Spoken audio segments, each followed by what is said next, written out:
Let's welcome him in, a Super Bowl champion, Defensive Player of the Year. I don't know where he's got those trophies. He's also a host of the Laying the Wood podcast. How is hosting a podcast, Rod Woodson? I bet when you were, all those highlights I was just saying, if you were to tell that guy he was going to host a podcast in 2025, what would he say? No way. I never thought I would do it. But it is fun. It's fun to talk about something I love. And I love football. I've been playing football since I've been 9 years old from Fort Wayne, Indiana, playing PAL with the PAL Raiders back in the day, and got to play 17 years in the National Football League. And I'm getting to speak about something that I love. And it's I'm still learning how to figure out all the topics that we want to talk about and what's like really critical. And I think, hopefully as I grow into this thing that we'll have some better topics, but we have fun doing it. It's a really good time. I mean, TJ the Brick, that guy's been around forever, so he's a good partner to have. It's very exciting. You're also, you're on the call for Ravens Game Day Radio. You're a Mr. Media, which we love to have. Thank you for sharing some time and all of your insights. I always learn a lot and get a lot of questions answered when you join the show, so I appreciate it. We've got I'd like to get into the Ravens defense. Okay. It has been outside of a fourth quarter against the Bills. It's pretty great, pretty good looking to start the season. Can you sort of explain to me, Rod, and let's start here. Why did, in my eyes, a fan's eyes, they looked a little like softer in coverage in the fourth quarter? What is that? Yeah. I mean, when you're up 15, and even though it's the beginning of the fourth quarter, I think you have to be really careful. And I think Zach Orr is still learning. You got to remember, Zach Orr played, I think, 4 years, 5 years, something of that nature. He's only coached like 3 to 4 years. But in his coaching world of being the play caller, he's still learning like how he wants his defense to look. And I think, obviously a lot of things went wrong. We saw right there where the tight end tips the ball and it goes right into the Buffalo Bills receiver hand. Right there, you would love to see Nate Wiggins jump in front of the tight end on that seam route, but he played outside. Right there, it was a zero coverage. Zaire Alexander didn't practice a lot. They put him in, I thought they put him in a couple of bad situations in those zero coverages. But I think we saw last week where Zaire, he was a healthy scratch, and they played more of a top-down mentality. They were still getting their pressures, but they kept everything in front of them. Obviously, Joe Flacco's not Josh Allen and running the football. Obviously, we're not saying that. But with that being said, it kept everybody's eyes looking at the quarterback, and everybody was breaking on the ball. So they played way better in the second week than obviously against Josh Allen. But each week they have to grow. And I think, and I've said this before, is that just whatever they did last year was last year. Some of the things that you did well probably doesn't work with some of the skill set players that you have on your roster this year. So I think Zach has to figure out what his guys are going to do well. We saw, Agent Zero, what we call him, Agent Zero, run that fumble recovery back for a touchdown. Looked like he was running track in the 100 meters in the Olympics. But, to see that growth on the defensive side, if they can keep growing, because Lamar's growing every single year as a quarterback in the National Football League. And as the defense can keep growing this year, like it did the last 8 weeks last year, you're going to have really something special. I'm thinking about this game against the Lions as you're seeing like the spread and everything down here right now. Like if they have the lead late against the Lions on Monday Night Football, it's going to come up again. And I'm trying to, with your explanation of it, and maybe it's like they need to figure it out and Zach Orr needs to put them in the positions. Do they have the guys? Like they were in on Micah reportedly. Didn't get Micah. Like, do they have that bullware that you had? Do you have the Peter, Mike McCrary? Like, do they have that, or do they need that? Losing Van Noy, because he had a handy, losing him in the game hurt him because they're depth at rusher. But when you start talking about the National Football League and depth, everybody has depth issues. I mean, it's a young man's game, so. Most of the backups in the National Football League are first, second, third-year players. When I came into the league, all the backups were 5, 6, 7-year players. So they've been in the league for quite a long time. So they understand how to play, how to practice. They've been in game times. They played under the lights. So that game day experience never shocked them. They never had that inexperienced player out there. Well, you have it quite a bit nowadays. And I think if you don't have your best players on the roster or on the field, it does hurt. But they do have players. I mean, Mike Green from Marshall, I think he's going to be a really good player. He just has to figure it. He's a speed guy. So now he needs to speed, maybe run some games for him, speed to power inside.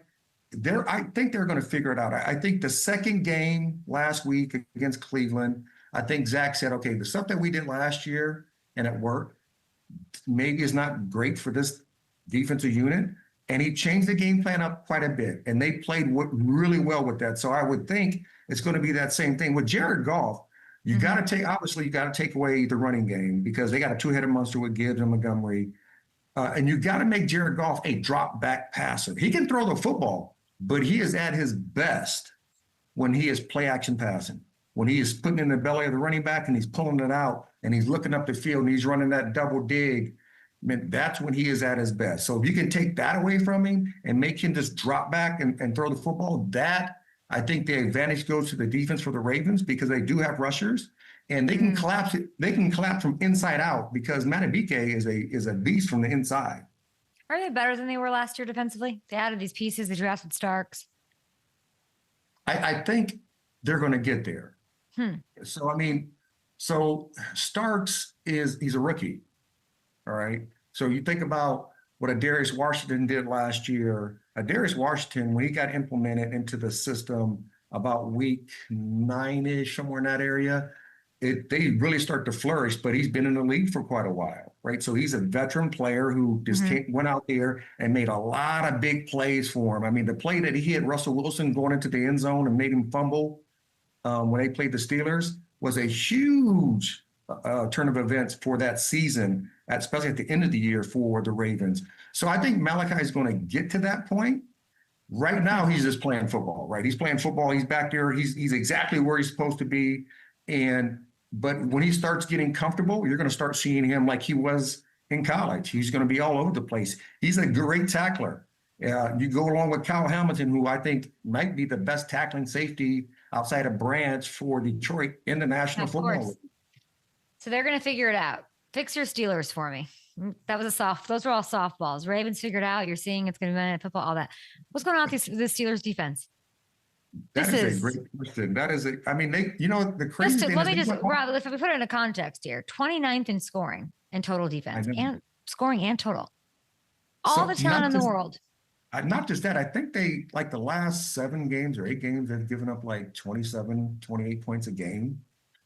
No, Terrell Austin has to figure out what they have. They went all in.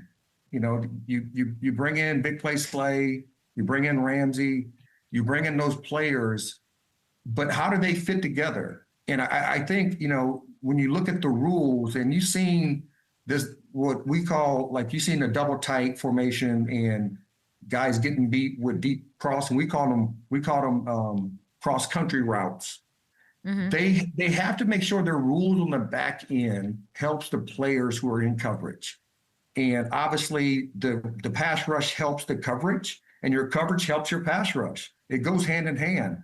Right now, they're not playing great football. And you got to hope that Terrell Austin figures out what they like to do. Because when we used to see the Steelers defense, man, it was those fire zones. They were coming from all over the place, that Dick LeBeau feel and the Dick LeBeau style. This is not the same defense. It's not the same play calling that you would normally see. So hopefully Terrell does figure it out because they do have the players to do it. But you got to do it every week in the National What would you Football. do? What would you do? Let's say Terrell takes a day off and says, "Get on in here, Rod. Lay the wood," as you would say, right? Well, After I laying think the wood podcast. What would you do to fix what's going on? I think the biggest thing when you look at some of the things that they do is that their rules and coverage. The rules and coverage puts the players at bay. So when you see the deep crossing routes, right? So we call it cross country. They're both corners are chasing guys across the field. Well, we used to call it zombie. So on the strong side, we would zombie it. So if that receiver ran a deep over route, that safety's going to take him. Then the corner's going to stop, become the safety on the opposite side, kind of like modifying that post. And then other crosser who comes over, that other corner who's chasing him, he's going to have another guy right sitting in his face. So I think some of the rules that he has, sometimes when they get in bunch, we used to call lock banjo. where you lock the point guy and then you banjo the number 3 guy and the number 1 guy. You gotta, yeah, okay. And then I what don't want to happens? get too, I don't want to get overly but I'm saying the rules that No, they it's have, great. I'm not following. the So rules that they have is got to be simplified for the players on the back end, because you always think, well, they play in the National Football League, they should be able to cover. Yeah, but man, listen, it's hard to cover the best players in the world for 5 seconds. Running I thought away you were from just gonna say, Rob, I thought you were just gonna say they miss Minka. I like Mika. I think they have this. I think they got the tools there. Okay. They just got to make sure they have the right rules in their coverage, and then everybody's talking through those rules pre-snap, post-snap, and when you see guys quiet, when they're quiet as QT hush, you got issues. I don't know if you remember. You're younger than me. QT hush is the guy who used to sit there and just go, and he would talk really quietly, like, "Hey, he's crossing. Wait, there's 65,000 people in the stands. They can't hear that. You got to point, you got to yell, hey, you're coming over. He's coming over. You know, Jalen, he's coming over. So, I mean, you got to really talk to, and you got to pre-talk that. You got to pre-snap it before the snap occurs. And then once the ball is snapped, you got to talk them all the way through. So I just think they have the skill set, and most teams do have the skill set, but sometimes they don't put their players in the best positions to make the plays they have to make week in and week out. Who do you like more this year, the Ravens or the Steelers? With the way it's gone through 2 weeks. The Ravens. Ravens. The Ravens they might have the best roster in football. They just have to put it all together. I mean, you put up a 40 burger and you lose. You know, right? They should be 2-0. They just had that breakdown. I don't think that'll happen again with them. I think they're going to keep growing. I like Zach as a defense coordinator because Zach, I think he's more comfortable this year of what he knows and what he likes. I think he learned a lot from Dean Pease in that last 8 weeks. Dean Pease, the OG. Dean Pease, the Dick LeBeaus of the world. Those are the guys that you need to have on your Rolodex as a defense coordinator, especially the younger guys. And then just call them up and say, hey, what do you see? What do you like? And then with that, I think he'll keep growing. I know he's more comfortable. He has a lot of energy. The players love him. So I think he's going to keep getting better. And I think he's going to keep seeing what his guys do well on the defensive side, because the offense, I mean, they're putting up 40 every week. Lamar looks insane. He looks like better than ever somehow. You know what's crazy? This is 7th year, and he's gotten better. That's the crazy thing. And he's really gotten better at throwing the football deep, the deep ball. His deep ball used to be flat. Now his deep ball reminds me of Warren Moon. Warren Moon used to throw this high arcing ball to his receivers, allow his guys to like adjust to it. One of the best. Sounds like a dream. It would be. I mean, it is. And then on top of that, how do you tackle a guy like Lamar Jackson? Because when he gets in space, he's still looking down the field. But then when he wants to run it, he makes all the grown men in the National Football League very silly in space because it's hard to tackle him one-on-one in space. He's 28 years old. I just looked it up. Crazy. 28. And he has gotten better every year. And he should have won the MVP last year. I don't even know what that means. He should have won the MVP last year. Should have 3 already. All right.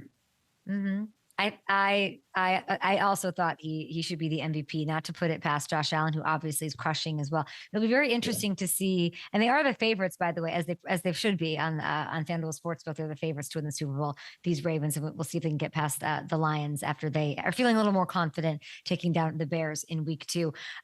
Did you hear this Jim Harbaugh thing about Derwin James? No. He said this week, we thought of you right away because he said this week that Derwin James, this is the quote. And you know, Jim's always just hyping up his guys, gassing him up. Jim was my roommate in Baltimore when I played with the Ravens. I know. So Jim said that Derwin James is the best safety he's ever seen in the NFL. And I got it. It must have a little something to do with you. How does that make you feel? And maybe you want to take me back to, I don't know, 1992? Well, when I saw Jimmy, look at this. When I saw Jimmy, I mean, I played corner, right? So I was playing corner at that point. I didn't know that. That's my bad. Listen, the great thing is all the guys who play in the National Football League and coaches, we all want to say our players are the best players ever, right? But when you start saying ever, So he's better than Night Train Lane. He's better than all the other safeties that ever, Ronnie Lott. He's better than all those other guys who ever play, who ever suited up in a uniform in the National Football League. Now, listen, I got a lot of respect for James. I really do. I love, like, even in the game, you see him coming in, he picked the offensive lineman, and the DN came around, and I'm like, who picks an offensive lineman with the safety? Not that many people can do that. So I do have a lot of love for him. He can cover, he can run down the field. You've seen him in that Tampa 2 where he tipped the ball and they got the interception. He has a really good skill set. But to say he's the best safety ever is, I think we should let him like finish his career. If he can get into Canton, and then we can start talking about who's the best safety ever. We can have the conversation in our room. Tell me who's, I want to know who's the best safety ever. Tell me. I mean, I think there's a wide variety of people, right? So no. When you think about Night Train Lane had the most interceptions in a given year, 14 as a safety. He was a rookie when he did it. That's crazy. That's crazy. Right? Now, I do say, listen, I love Donnie Shell, but I love Ronnie Lott. I think Ronnie's Troy, iconic. I think Ed Reed, I think those type of players who just see the game differently and they make these big plays in huge moments consistently throughout their career. Those players you have to talk about. And I think Derwin, I think he's getting to that point where he's going to be making these big plays in big games and big moments. But until he gets to that point, I think you got to like put on the brakes. I love Jimmy, right? I love the HARBAUGH family, but put on the brakes and let's say he is an outstanding player, and they're using his skill set to highlight that, which is a great thing. So, let him finish his career, and if he get inducted into the Hall of Fame, then we can start talking about, is he in that same category of being one of the best safeties ever? I mean, you did everything. I've told you this. You're the best overall DB in my mind. You're excluding yourself from this conversation for some reason, which I love. Well, we're talking safeties now. When we talk straight DB, that would be a little bit. That's why I said you're the best. You did a little everything at that elite level. If is Derwin James the best safety in the game right now? And I know you're going to disagree, and you're going to go right back to Baltimore. That's a good one. I tell you what. Listen, Kyle Hamilton, man. And I really want to unlock his natural ability because he's so talented. But I want him to, like he sees the game in a certain way. And I had a conversation with him before the season started, and I want him to like talk to Ed Reed and talk to Troy Polamalu and talk to the Ronnie Lotts and untap that natural ability that he has. He's so long, he's so fast, he's so quick. He makes so many tackles for loss week in and week out. He makes big plays for the team, a lot of sacks for the team. So is James the best safety? He's one of the best safeties, along with Kyle, along with Branch. I think there's several guys in that category. It's okay to say Kyle's the best, Rod. He's the best. You think he's the best safety in the game? I like giving people love. I never put any one player above everybody else while they're playing. Because, okay, let's say the story's not done. Derwin plays great for a couple of years, and then for some reason he falls off the cliff, right? And then he's not playing well for a couple of years. Well, then we're not going to talk about him. So let him keep playing the way he is. Let him keep progressing, because the great players, and this is what Chuck Noll told me. He said, this is a simple game, but it's not easy to play at a high level on a consistent basis. The great players find a way to do it in practice, every single day, every single rep, and it happens in games consistently for them throughout their career. I think it's a little scary of a thought that you're saying that you had a talk with Kyle and said you should talk to these other guys to unlock your natural ability.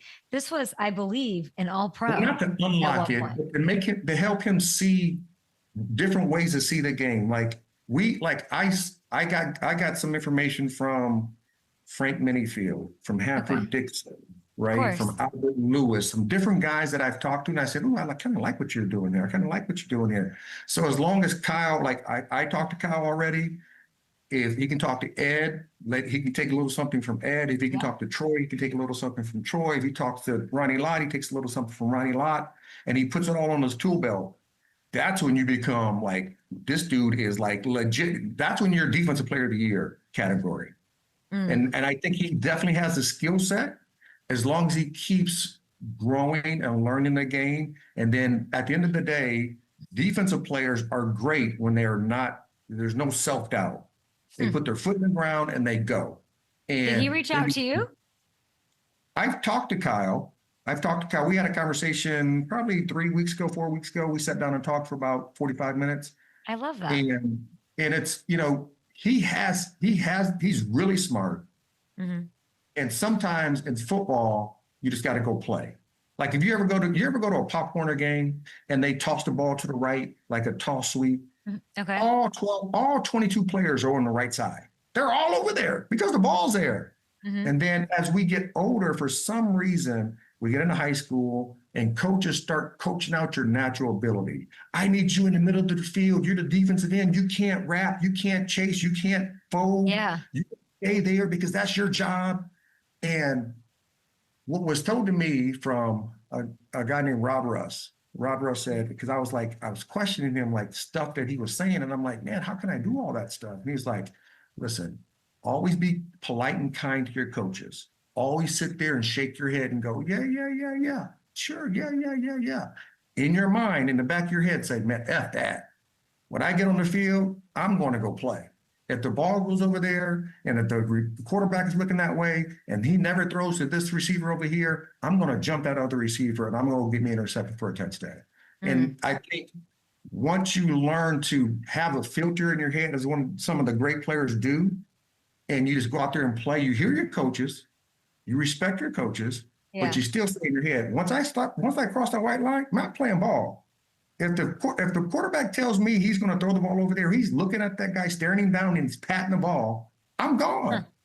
I'm not going to the combo continuing with Rod Woodson on our YouTube break. We will, before we say goodbye, he needs to, it's the coaching. It sounds like he needs to, I like that. And he's also 24. So at first I was like, gosh, scary thought that he could be better than what he's been, but he's still developing. That makes a lot of sense. He's 24 years old, one of the best. And he is so smart that he's actually so intelligent about everything. And like just talking to him, that there is probably a little bit of overthinking, too much calculus going on, and just go out there and use your instincts. You went to Notre Dame, you went to Notre Dame. You kind of take AP courses to get into Notre Dame, right? Yeah. I have a lot of thoughts on Notre Dame that I'm not going to get into right now, but I will ask you before you go about Travis Hunter, okay? First 2 games, and this was everyone was talking before he was drafted, then he gets to the Jags and how they're using him and whatever. He played 61 snaps on offense so far. He has played 37% on defense. What do you make of this, and what is it doing to his development as a corner? We have like 1 minute. I'm just trying to figure out what they're doing with them, right? I don't even think they know what they're doing with them. I really don't. I don't know if they want him to be the number 1 receiver or the number 1 corner. Like, I don't know what they want from him. And I don't even know if he knows what they want from him. If they had an in-depth conversation. To me, Travis Hunter can be a shutdown, lockdown corner in the National Football League. And he can play offense sparingly or a handful of plays here each week. You have a set of plays, you have a package for Travis Hunter. Every time he comes in, this is what he's going to do. But defensively, every snap, because it is hard to slow down the great receivers and great quarterbacks in the National Football League today. I mean, you got to have a lot of your game plans week in and week out as a defense coordinator has to be on point. But when you have if you can develop a shutdown corner, because he has a skill set to be that. He has a skill set to be a shutdown corner and to be a corner that can travel and be with the best receiver on the opposing team week in and week out. But you got to give him a shot. I mean, like, you have to have a vision for him. Right now, it seems like they're just like, okay, dartboard, okay, he's going to 60-40. Really? Okay, that's really what it looks like? It doesn't look like, I feel like me, it feels like that because up and, to me, it does, because it feels like, okay, he's a good receiver. He's a hell of a corner, Mm-hmm. right? And he's made big plays in college. This is not Mm-hmm, college. mm-hmm. I would say the hardest position to The find Texans. in the National Football League is shut down corners. Yeah. So we're saying play him at corner, Play right? him at Like that's corner it. Give him a chance at corner, and then package plays like like a Champ Bailey kind of vibe. like a champ, like Dion. I mean, Dion did it. Dion had a Yeah. package, and then So packages. he All is right. your shutdown corner. You let him grow at the corner position, and then you said, you know what? Look, I'm giving you 20 plays a game on offense, and these are going to be the type of plays that you're going to have. Some speed sweeps, some deep crossing routes, some go routes, and then, but defensively, I want you to keep growing. So, hey, listen, we don't have to roll coverage. We can roll coverage away from you, and it's one-on-one, and that's what I love. And we'll see if that bears out. Hopefully, they listen to you, and everyone should listen to Laying the Wood with JT the Brick every week on YouTube. Kyle Hamilton, of course, you talk to him with the Ravens. You're on the radio call, so good luck with everything. Thank you for making time for us, and it's nice to have such a brilliant mind breaking it all down for us week to week. We I appreciate don't know. you. I don't have a brilliant mind. I Yes, have you a do. confused mind that's all over the place. You're, you got to get Jim Harbaugh on the show, by the way. We'll talk to you. That'd be really fun. We'll go into the roommate files. We'll talk to Rod Woodson hopefully throughout the season. Love that.